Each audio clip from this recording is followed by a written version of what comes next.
Igbo ndị ọma na-ege ntị, ekene m unu. Aka m bụ onye nke gị Maazị Oyekachukwu. Anyị bịara taata ịkpa maka ụmụnna. Kedu ndị bụ ụmụnna gị? Ụmụnna gị bụ your kindred, ndị a na papa gị wee ihe. Na ụmụnna gị a, ụmụnna bụ ike iwe. Ụmụnna bụ ebe isi. Ebe a ka papa gị si, ebe a ka papa gị si, ebe a ka ụmụnne gị niile si. Your cousins, your uncles, your nephews, ọnụ ụmụnna. Abịa na ụmụnna, ewe ụmụada, wee ụmụ nwunye di ya, ụmụ ya na-anụ anụ, wee ụmụ okorobịa, wee ụmụ agbọghọbịa. Ịpụtabazie ewe ụmụ nwadị ana, wee ndị ọgọ, wee ikwu na ibe na ndị agbata obi. Otu a ka Igbo si wee dosia. Eji wee si n'izu ka mma na nneji. Ewe ihe kwesịrị ka ewe ihe sere gị na nwanne gị amụrụ gị na ya n'ime afọ. Ọ bụrụ na ewe ihe sere na ime gịnị, unu akpọ ụmụnne unu asị na izu ka mma na nneji. Otu ahụ esi wee mụọ unu, ma ndị nke nụpụgo ụdị ịkpọ ha na ofu emu ụnọ na nkoro papa gị a unu etukwuru kwubie okwu kpee ya. Ma onyeisi ada unu na-recognize ya, unu kweditin kwuchie ya, unu apịchikọọ ya, ụra ya gaa na ya. Onye ọbụla aga ebe ọ na-aga, udo atọkwu atọ.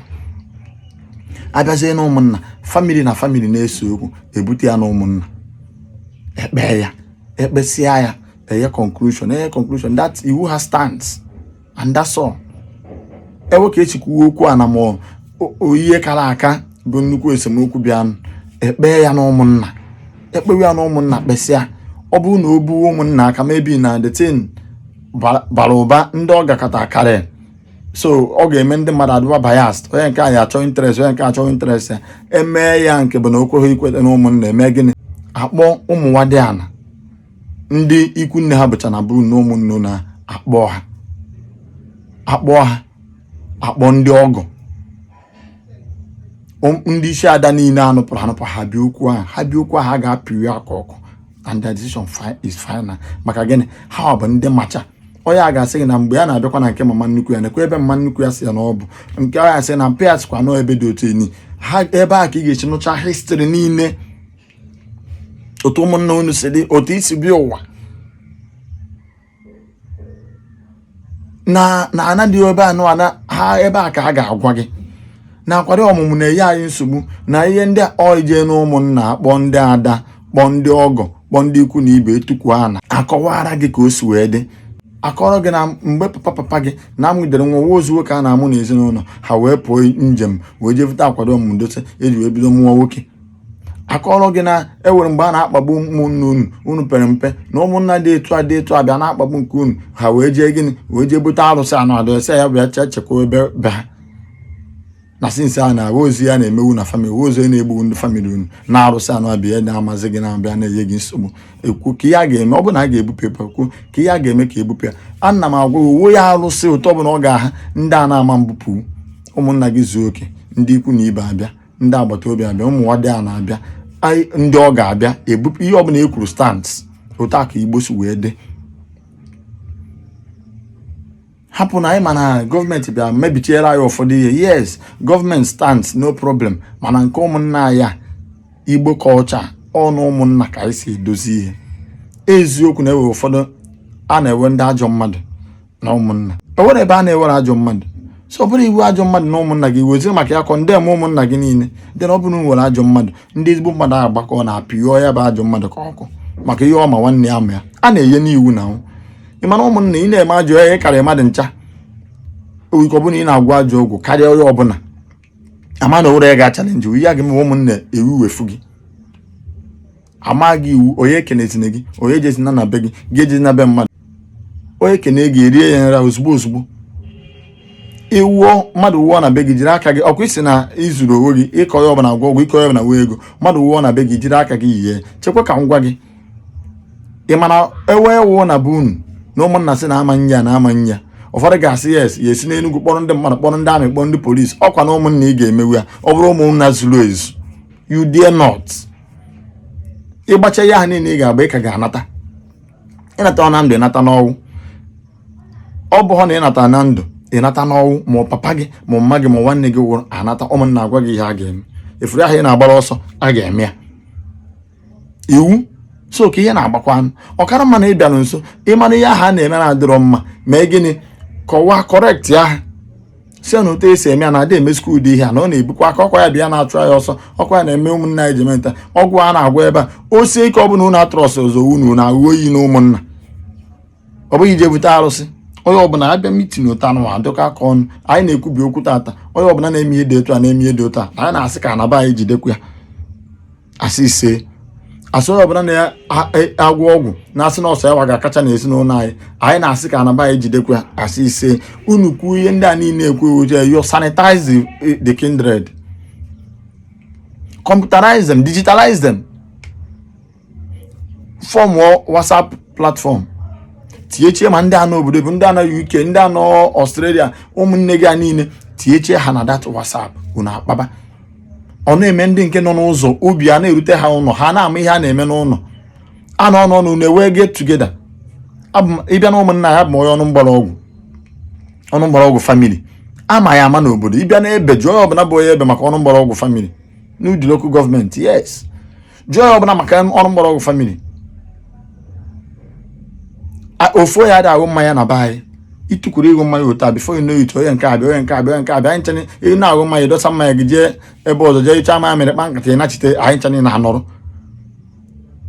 Ihe na-abata otu afọ na nwanne gị na-aghụ isi anyị ya ọ da ebe a ka ị nọ iburu nke ọha ọ na-aghụ ewuo efu joy, efu happiness, efu peace and unity. Ọ ndị nna nna ha bi edebe ya and esi otu a continue wee na-aga. Jụọ ese ya nna agwa gị a na-anọ na-ewe get together.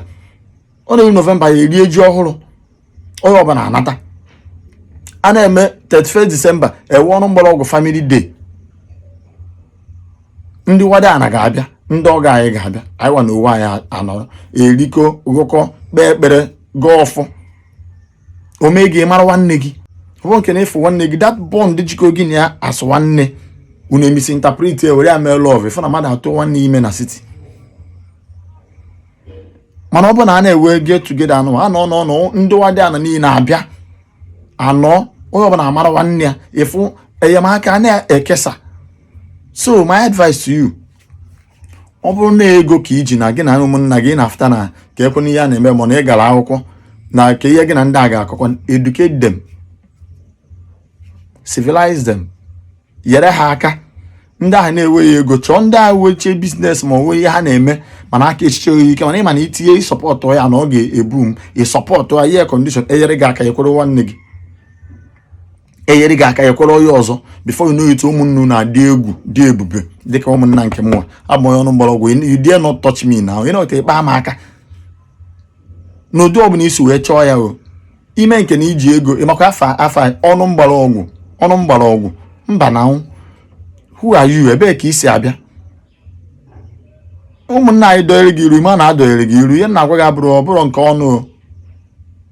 So ọ ka mma educate them, kpọkọta ụmụnne gị.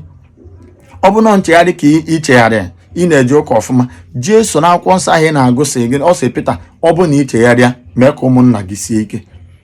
So gụwa achegharị jee mee ka ụmụnna gị sie ike, jee preach ya. Amara ajọ ihe a na-eme na-adọrọ mma ewepụ ya, amara nke a ga-eme na-eweta civilization, na-eweta agamnihu a na-aga. Ọ ebe a ka a ga-echikọrọ gị ihu nji dị ebube, ihu nji wee bụrụ ụmụnna unu. Most of these things na-akụziri gị ebe a bụ maka na ya nọ m n'ụmụnna. Nna aga meeting ọwa ọbụla nna nke m ama nnakwa m ga-anọ na fonu njụọ ka esi eme ya. Ịnọ ise ndị ihe na village si akwụta meeting ụmụnna wee nụ nke a ahụ ọbụla aghụrị a ga-anọ na meeting asị na onye akpọkwa na fonu na ọsị wee tụkata ọsịme meeting onye akpọ na fonu, onye asị na meeting na-abịa na onye ga-ehost ya na ya ga-eshi nri, onye asị na meeting na-abịa m ga-egbu ewu a ga-eji wee, onye asị na Christmas na-abịa m ga-egbu efi. Otu a ka ụmụnna si ejikọ aka ọnụ. So mụta ya taa. Ọ bụ na ụmụnna nke gị dị njọ, chọta ndị ahụ dị mma, form this WhatsApp group, tinye ndị nọ na UK, ndị na abroad, ndị nọ America, ya niile tinye ha, ndị nke gara akwụkwọ, ndị nke dị civilized, ndị nke were ezigbo obi, itinye ha na-ebido from meeting. Unu na-eme ya na WhatsApp, unu na-ese delegate ndị nke nọ nso na meeting a na-aga ihe emeta na meeting agwa unu na WhatsApp, unu atụle ya na meeting ọzọ mmadụ na-abụọ na mmadụ ịtọ aga, unu ekwugo ihe unu kwuru unu ga-ekwu na meeting. So ha bịa ha ereze data issue argument emere ebe a, unu ga-anụkwu ya na unu na-eme before you know it, unu akọ nka ndị nke aha bụ ndị ọjọọ ya. Maka gị wafugoro ụzọ unu ga-eji ukwu ego wee tọgharịta ha. ịmanụ ga-emegide ya onye marụ na ụbọchị ọbụla abịa mitin ụmụnna na a ga-eri ihe na a ga-aghọ nkwụ once in a month. Efu mitin ụmụnna ejuwe eju, efu ndị ga-echi na siti gbaa moto maka mitin ụmụnna na mitin ụmụnna anyị na ụbọchị ọbụla a ga-eme onye ọbụla ekwuru nawa vileji. So mezie nwanne anyị nwere ike ime ihe otu ịma ndị ọsọ kpọrọ enyi ha ahụ ị ga-emebi izie zitere ụmụnna na ekwe onye dị ụta ma ihe ụmụnna akpọọ ya ọ bụ ya wa na-achọ okwu ụgwọ ọbụla o ji gị njiri gị okwute iche ịgbata ije na ụmụnna anyị straight ahead. Ụmụnna akpọ ha ene gị nna ihe dị ụta a ga-enye onye ego a ya gụọ jiza ya ogwe tinye aka na akpakwa ụgwọ ahụ iweta dị mọni maka owere ka onye dị nwanne ya na amara ori ọ ga-aba asị na mmekịta na ụmụnna m asị gị na asị na omedia maka onye ọbụla maka duto na anyị ncha na-abịa onye nọ mmadụ nso na n'isi ezie. So were tata dozie ụmụnna gị, chọwa ụmụnna gị. Nsogbu ụfọdụ a niile ị na-ewe na gụ na ụmụnna gị ebe ahụ hapụ dibịa ga-agba nke ọma mana ọnụ ụmụnna ka a ga-enye gị ntọala otu o si dị. Ifeanyi need odo ma dibịa sef ga-agwa gị about yourself n'ọgụwa bịa ga-amata ebe isi mara udo ntọala ndị bụ unu mara udo ndụ ọ ga-abịa ibia mana ihe ọ ga-abịa ime pụkwa dibịa gwachagoro ego ori ọ ga-abịa imekwe imetụkwa nsọ na ọzọ nke a niile dibịa rụrụ ga-aghasa mana na ụmụnna gị abịa ga-enye gị ntọala ị mara ihe ị kwesịrị ịdị na-eme na ihe na-ekwesịghị ịdị na-eme. Aka m bụ onye nke gị Maazị Onyekachukwu.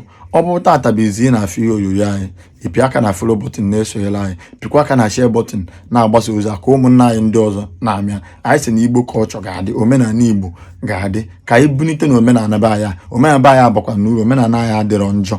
Omenala anyị bụ ntọala edosere anyị ji ebi ezigbo ndụ mmadụ ji ahụ nwanne ya n'anya. Nna ekwuo udo dịrị onye ọbụla chọrọ udo ma mata na ka onye si eme ka ekwesị akpa ya.